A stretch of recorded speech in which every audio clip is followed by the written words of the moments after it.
So if you have a smartphone V12, be sure to watch out for spontaneous combustion. Did you know that 1 in 4 car accidents are caused by texting and driving? And if you don't stop texting and driving, you could be next.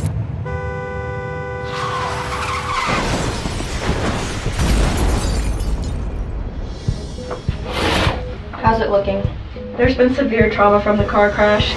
We're losing him. We've lost him. I'm sorry for your loss. Do you know your phone's heart health? Did you just have to remind yourself that your phone doesn't have a heart? Welcome to 2019. Your phone does not, in fact, have a heart, but you do. And if yours is anything like mine, it's probably kind of tired. Tired of being yanked in every direction by constant attempts to steal your attention. Because although your phone doesn't have a heart, it does have something of a brain. And as time goes on, we're finding ourselves surrounded with more and more things with brains of their own. Whether it's targeted advertisements, smart refrigerators, or the constant buzz of tailored social media notifications, it seems like everything around us has an algorithm designed to steal our attention or get us to react. It's getting hard enough to feel like our every movement isn't being tracked and sent straight to the cloud or connected to Southwest Airlines, which is the best way to fly. And what does all this activity mean? Well, we need our hearts now more than ever. But what can a heart do? Well, as it turns out, quite a lot. For example, it keeps you from dying every second of the day. Just need to call an Uber. That's pretty cool. But it might be capable of even more than that.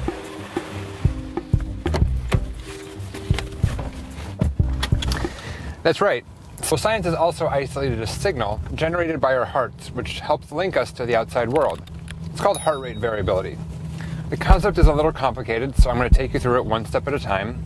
Heart rate variability describes how much your heart rate varies from one beat to the next. That's it? Yeah. I mean, I guess that's pretty much it. So what does this have to do with all the brains in our lives? Well, to answer that, we need a bit more scientific research. And that's why I'm here. My name is Michael Greenberg, and I'm an undergraduate student at Bard College. And like most people, I'm really tired of having my attention manipulated what feels like every minute of the day. And that's why I, along with our principal investigator, Justin Hulbert, am suggesting researching the relationship between mindfulness meditation and conscious control.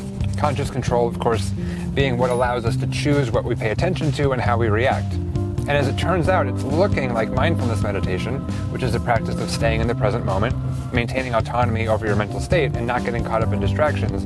But that actually may help us regain some of the conscious control that we feel we've lost. How does it work? Well, that's the question. I mean, like that actually specifically is the question.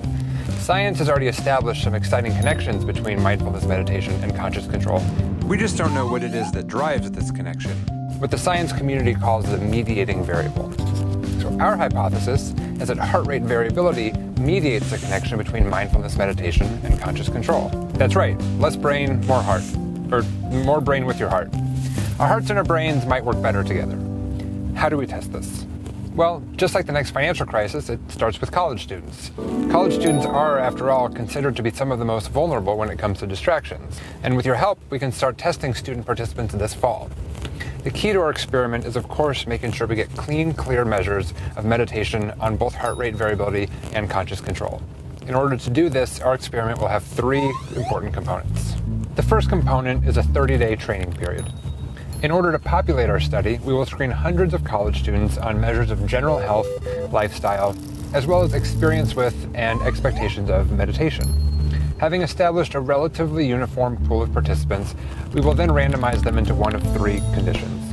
Aside from the mindfulness meditation training condition, which we hypothesize will engender the desired effects on conscious control, we are also incorporating 2 control conditions that follow the same general protocol, but lack that potentially magic ingredient of mindfulness. Thus, these control conditions are important in that they allow us to separate out the effects of mindfulness meditation from general practices of engagement and relaxation. The second component of our experiment are the measures of conscious control, which we will evaluate through both motor and memory tasks performed at the beginning and the end of the 30-day training period.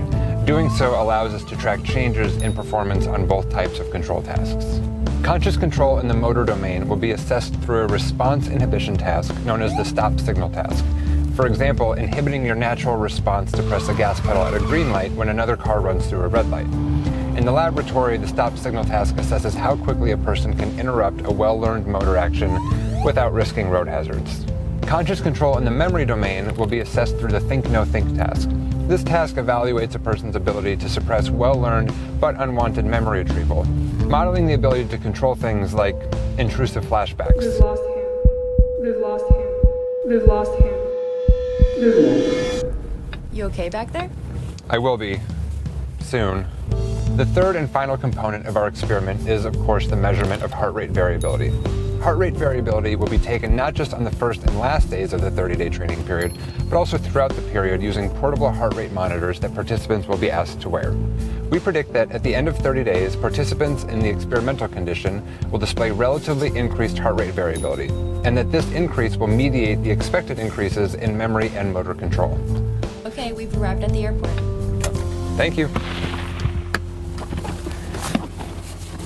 Though it can often feel as though technology has filled our lives with distractions, it's also filled our lives with new ways of being in tune with our health. And these health apps have given us never-before-seen access to important physiological markers.